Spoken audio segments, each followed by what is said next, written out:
Oi,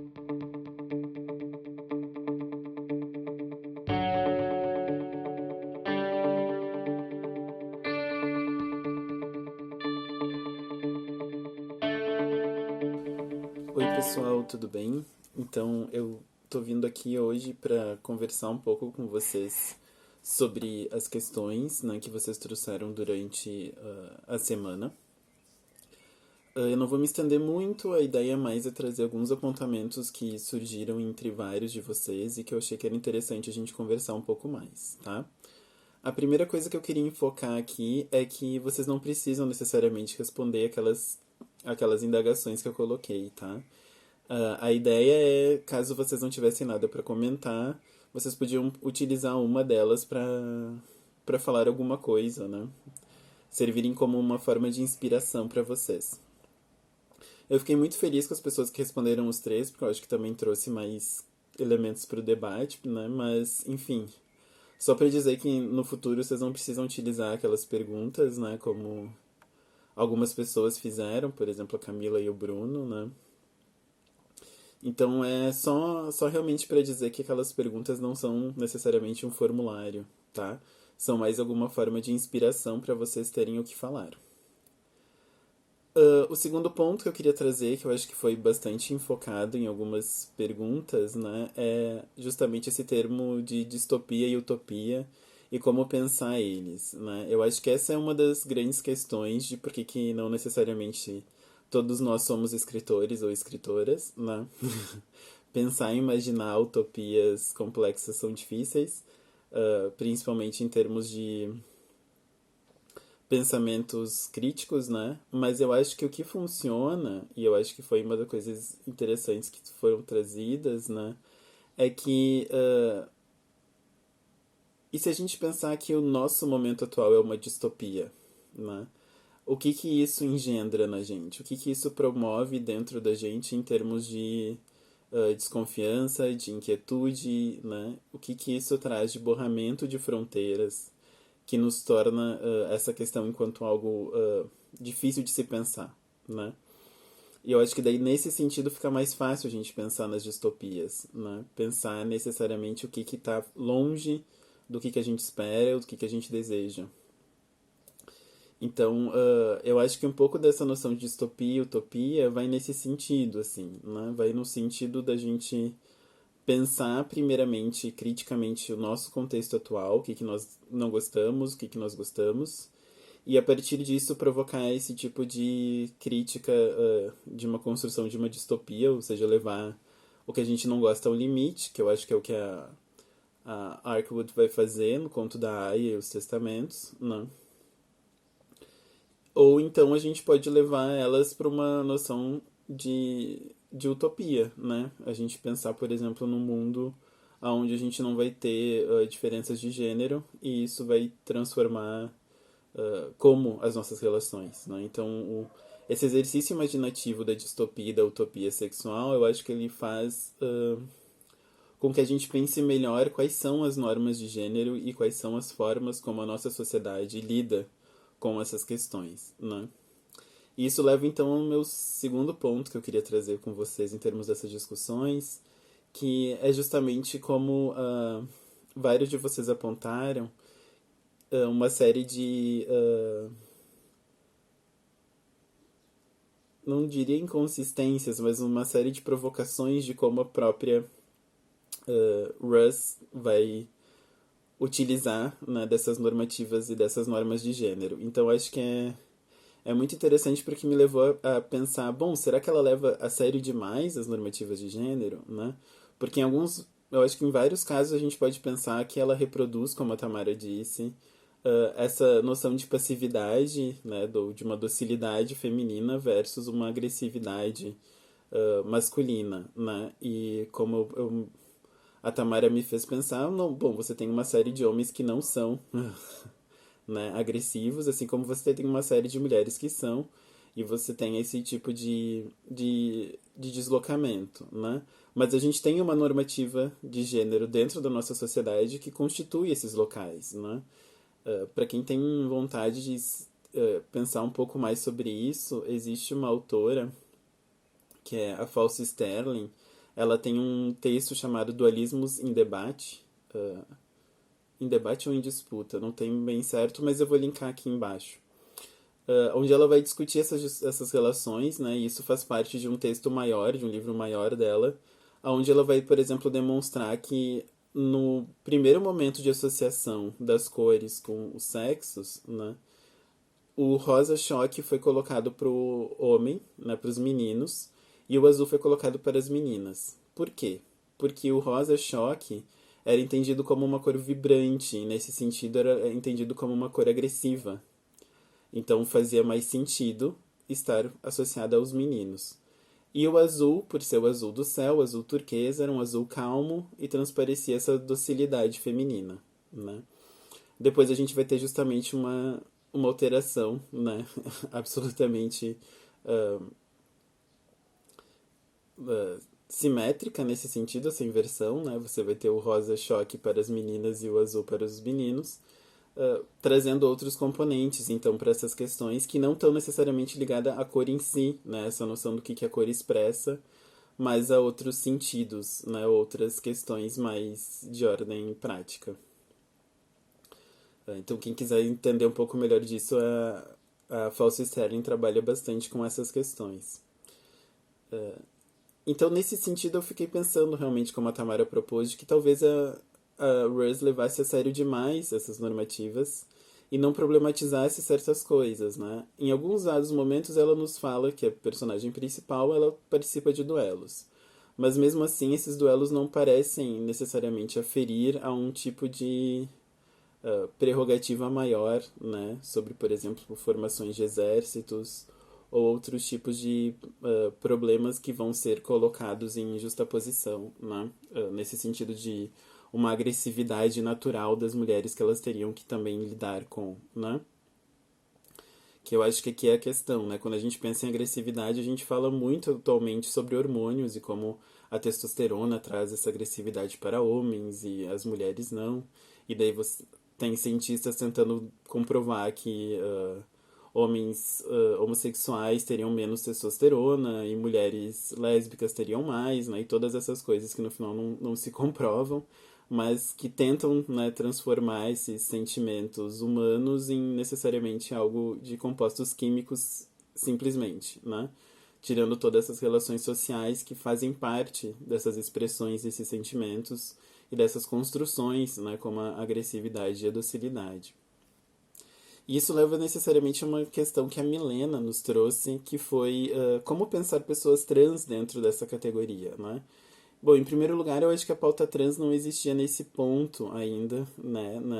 Quando esse conto foi escrito, a gente está pensando aqui, se a gente pensa em direitos LGBTs, é o começo, né, de Stonewall, então o começo das marchas gays e lésbicas nos Estados Unidos.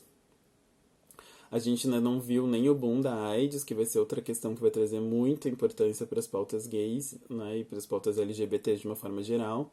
Mas o movimento trans em si, ele vai se constituir fortemente, a gente poderia dizer, a partir da década de 90, né?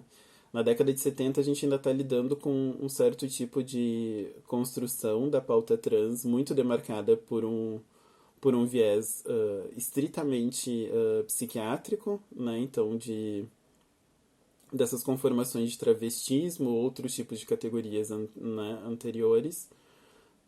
Então vão lidar com a questão trans num outro tipo de escopo, né? A gente ainda não está falando de pessoas trans tendo uma identidade de gênero, por exemplo.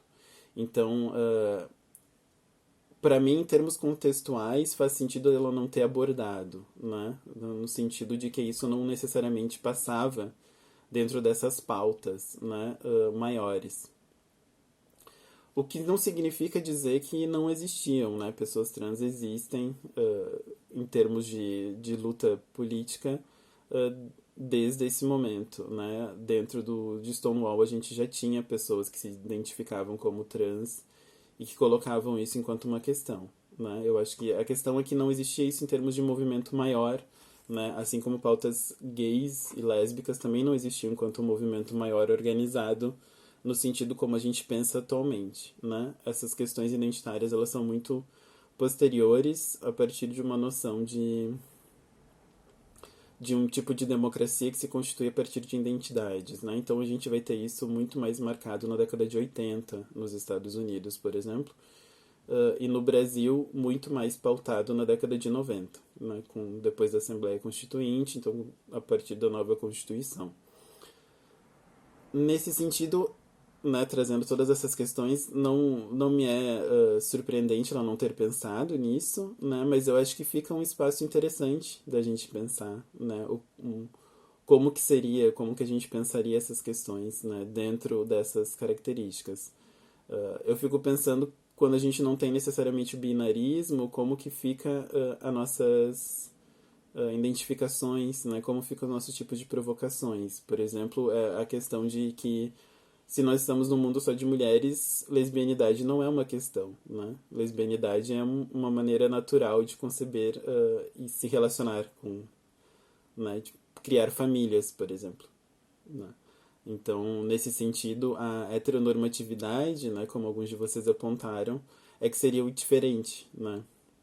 É o que seria agora o imposto. Então, é interessante pensar como os papéis de gênero e as questões identitárias elas vão mudar dependendo dos locais e dependendo de como a cultura coloca isso enquanto uma questão ou não, né? A partir do momento que certas pautas começam a ser nominadas, né, começam a ser transformadas em questões identitárias, que nós vamos ter isso sendo mais visto e mais visibilizado, né? Isso é uma perspectiva muito forte dentro da historiografia, partindo de uma perspectiva Foucaultiana, né?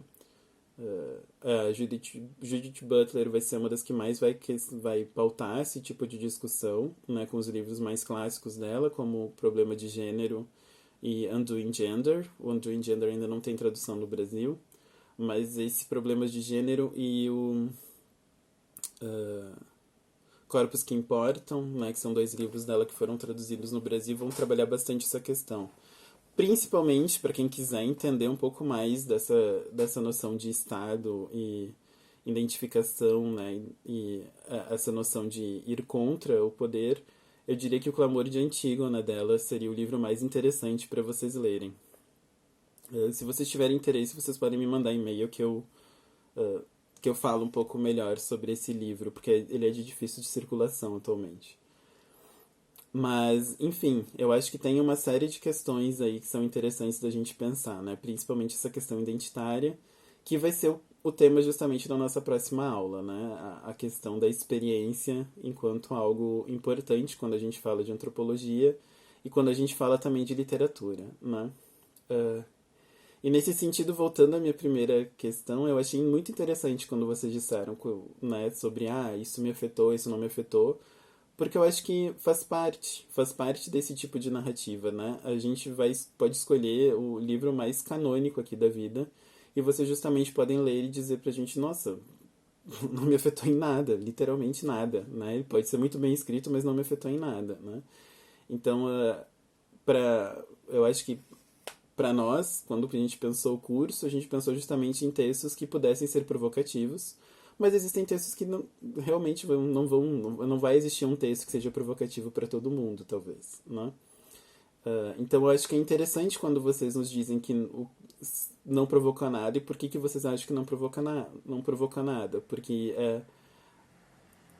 a não mobilização também diz muita coisa, né?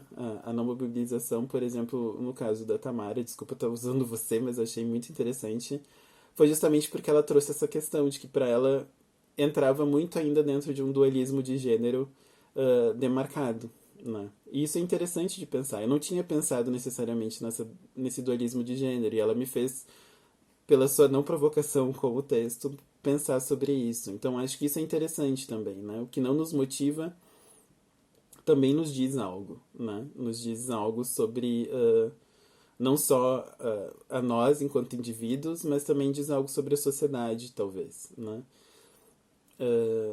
E nesse sentido, falando mais uma última coisa dentro dessa questão de gênero, teve algumas pessoas que já apontaram para a questão da colonialidade, né? E essas noções maiores, né, que vêm com esse pacote que a gente chama desse movimento colonial que vai ter da Europa, principalmente para as Américas, né? Mas também para na verdade, um nível de expansão mundial, né? A gente vai pensar que tanto a Oceania, quanto Ásia, quanto África, quanto as Américas, né?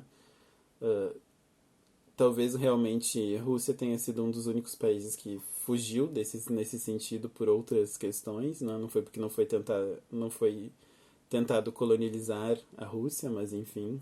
Uh, Dentro desse nível de expansão, a gente tem uma série de questões que vão aparecer e que vão ainda estar presentes, principalmente quando a gente fala sobre normativas de gênero, né? Bom, nesse sentido, né, uma das coisas que entra dentro desse pacote da colonialidade, uma palavra difícil de dizer,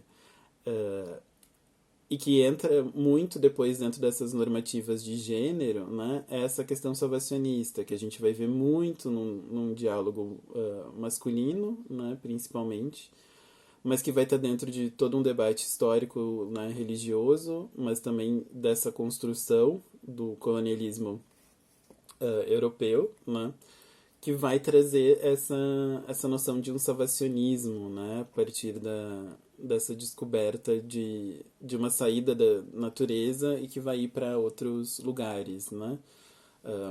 A antropologia, ela nasce muito dentro dessa perspectiva. Se vocês pegarem livros clássicos de antropologia que vão discutir a história da antropologia, a antropologia surge no final do século XIX, principalmente de relatos de viajantes, e ela vai fazer todo esse percurso no começo com as teorias evolucionistas da época, dizendo que nós teríamos três estágios, né? A barbárie, como a barbárie não, a selvageria como esse primeiro estágio, a segundo seria a barbárie e o terceiro seria a civilização, né? Então, boa parte dessas primeiras teorias que vão ser concebidas dentro da antropologia vão sim justificar coisas como a colonização desses povos, a trazer eles, né, para essas sociedades mais civilizadas, né, um processo de civilização.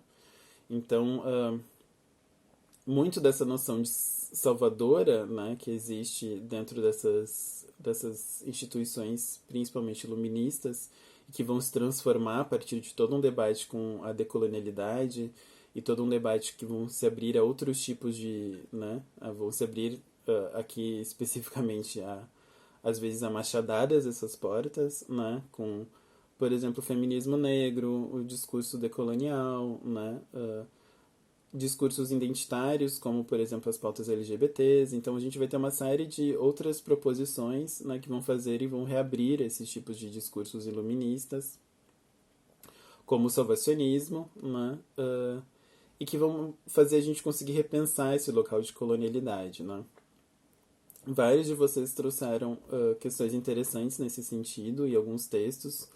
Eu vou depois elencar esses textos e vou deixar, né, num tópico em específico de cada aula, mas que vai estar lá naquele fórum de avisos, juntando todos esses textos, livros que vocês indicaram, né, outros tipos de bibliografias que eu indiquei ali durante, mas que eu vou tentar colocar lá. Se vocês tiverem algum outro tipo de indicação, vocês também podem colocar lá naquela pasta, naquele fórum que eu vou, no tópico que eu vou abrir especificamente para essas indicações, né? E por fim, eu acho que um último ponto que eu queria muito destacar e conversar com vocês é essa noção do ciborgue da Haraway, né? Teve alguns debates em relação a isso e eu acho que eu queria deixar um pouco mais nítido para vocês o que eu entendo desse debate, né? Primeiro, eu acho que o debate da Haraway não pode ser entendido numa perspectiva histórica, né? A Haraway não está dizendo que nós agora somos ciborgues, né? A noção dela não é necessariamente dizer que isso é uma nova etapa ou que a gente sempre foi ciborgue ou qualquer coisa nesse sentido em termos históricos, certo? A noção da Haraway de nos chamar de ciborgue é uma noção filosófico-política, né? Talvez até ético-filosófico-política, né? Ligando a ética com a filosofia com a política. Por que eu digo isso? Porque a noção dela de ciborgue é uma noção de se colocar num espaço efetivamente político, né, dessas questões. Esse espaço pode ser acadêmico, esse espaço pode ser não acadêmico, né? Esse espaço pode ser, por exemplo, da literatura, que vai ser o que ela mais vai chamar a atenção nessa escrita ciborgue, né? Mas para ela o espaço do ciborgue é o espaço do borramento das fronteiras. Então, em termos de uma atitude ético-política, filosófica, o ciborgue é aquele que vai tentar produzir efeitos não necessariamente decodificáveis dessas fronteiras, né? Então, essa literatura ela é uma literatura que vai ser difícil de nós conversarmos um pouco sobre ela, porque a gente vai ter que fazer um processo de tradução, né? Como a gente tem que fazer com uma série de outros, de outros dispositivos que são utilizados para a gente pensar esse borramento de fronteiras, né?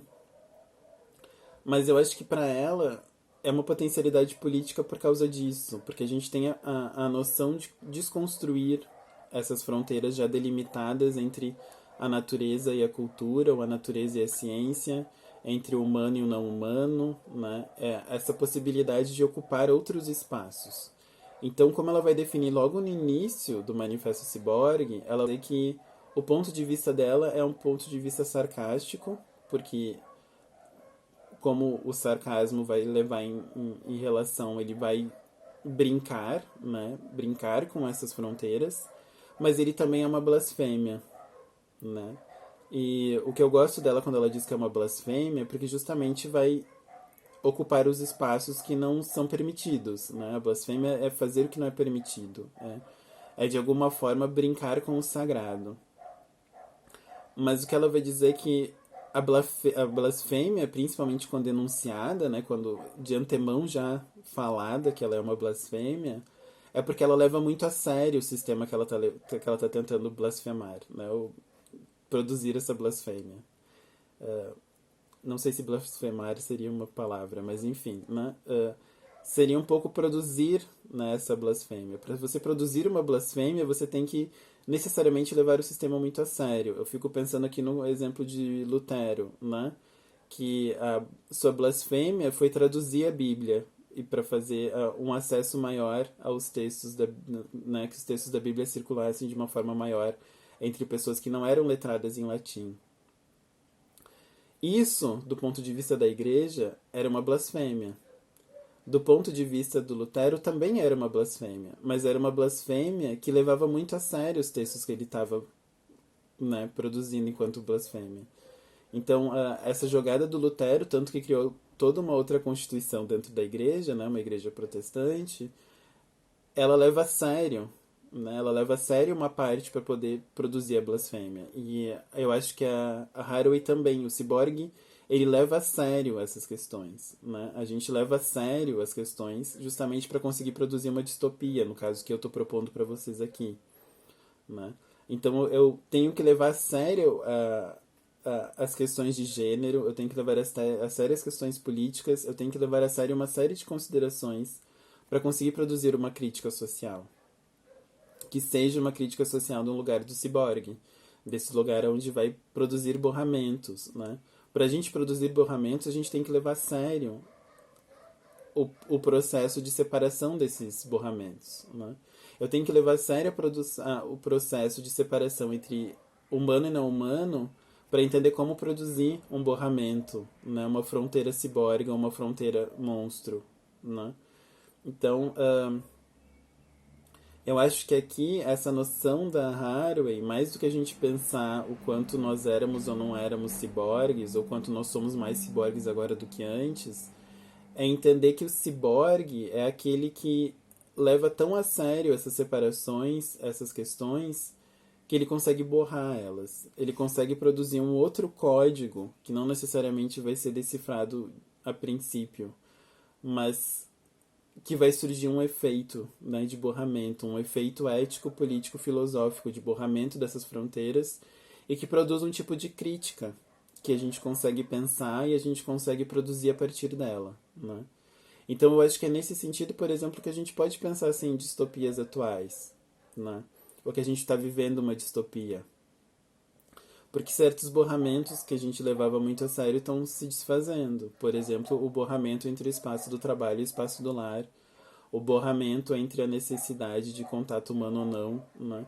Eu acho que existem uma série de questões que estão sendo borradas e que fazem a gente pensar em certas distopias, né? Ou, para alguns outros casos, em uma certa utopia, né? A utopia de poder ficar em casa e não ter contato social com as pessoas. Isso também é uma utopia para certas pessoas e para certos tipos de vida, né? Então, acho que era mais ou menos isso que eu queria trazer para vocês, enquanto um resumo das discussões que a gente teve no fórum. Gostei bastante das questões de vocês. Eu tô gravando isso agora domingo de manhã, vocês devem estar ouvindo os cachorros da vizinhança latindo agora absurdamente aqui nos meus ouvidos. Mas a ideia era um pouco isso, era um pouco trazer para vocês algumas das questões que vocês me trouxeram, né? Eu não tinha necessariamente pensado isso quando eu compus a aula. São questões que vocês me trouxeram que eu queria trazer um pouco sobre como que eu pensei sobre elas, porque eu sei que nem todo mundo vai ter o tempo disponível para sentar e ler as questões do fórum, mas é muito mais fácil às vezes deixar o vídeo rolando de fundo e a gente ficar só ouvindo e pensando alto, né? De qualquer forma, né, se vocês viram até aqui, eu queria avisar que o vídeo da aula vai sair na terça, não vai sair na segunda, porque na segunda é feriado. E eu vou priorizar para estar na terça lá, né? Até para vocês terem mais tempo amanhã para discutirem um pouco melhor no fórum essas questões, certo?